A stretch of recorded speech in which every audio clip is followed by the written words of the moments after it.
An easy maintenance item that's commonly forgot is replacing your power steering fluid. Some vehicles have electric power steering and do not require fluid. This 2017 Nissan Armada requires power steering fluid, and according to the owner's manual, there's not a clear maintenance interval, so we're going to inspect it and see if we need to replace it. Power steering fluid is similar to automatic transmission fluid, and if it hasn't been done by 100,000 miles, it's usually time to change. This vehicle has 105,000 miles on it, and I don't know if it's ever been done before. We're going to take a look.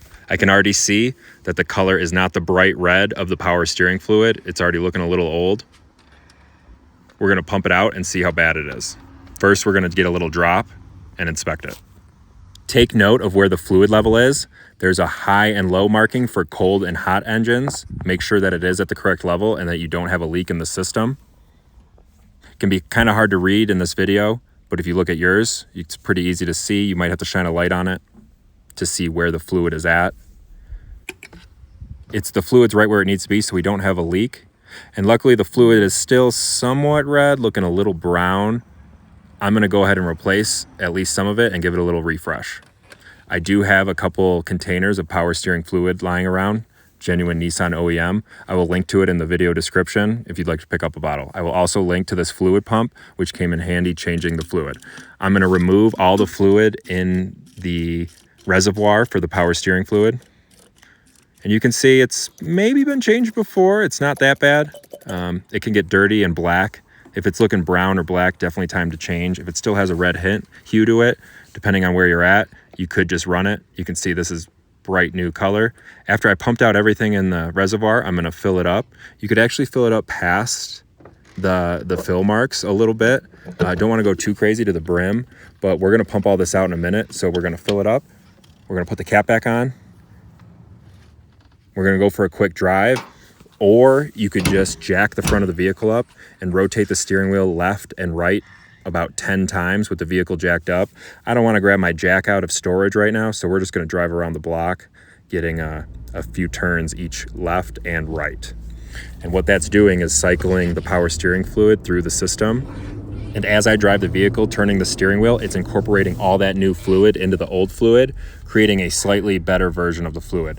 Using this won't get it completely new, but if we do this enough time, we don't need any special flushing system or anything like that. We're just gonna keep slowly increasing the amount of new fluid in the system by clearing out the reservoir, filling it up, and then doing that over and over again.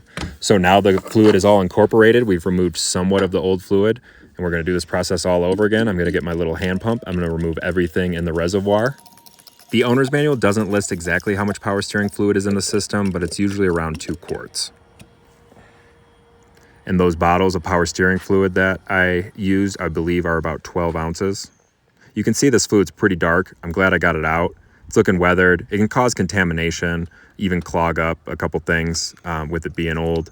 We just want to make sure that that fluid's nice. And I mean, this may not, I've seen times where it hasn't been changed in 10, 15 years and it doesn't create a problem. But if it's that old and looking that dark, it's time to change it. So we just do the process all over again, fill it up, close it, drive the vehicle around, the whole point of the driving the vehicle is to rotate the steering wheel fully to the left, fully to the right. So make sure you get full turns, and you don't want to do that while standing still, as it can wear on steering components. It is pretty negligible how much you would be doing that, but best policy is to either drive it around or jack up the front of the vehicle so that the wheels can turn freely off the pavement. So each time I cycle a new round of fluid in, it takes about half the power steering fluid bottle. So if you bought even 1 or 2 bottles to give it a little refresh, it would be significantly better. I would say about 3 would be the most I would do at one time, as you're not going to see more improvement using this method because it's based on, you're only taking a little out at a time.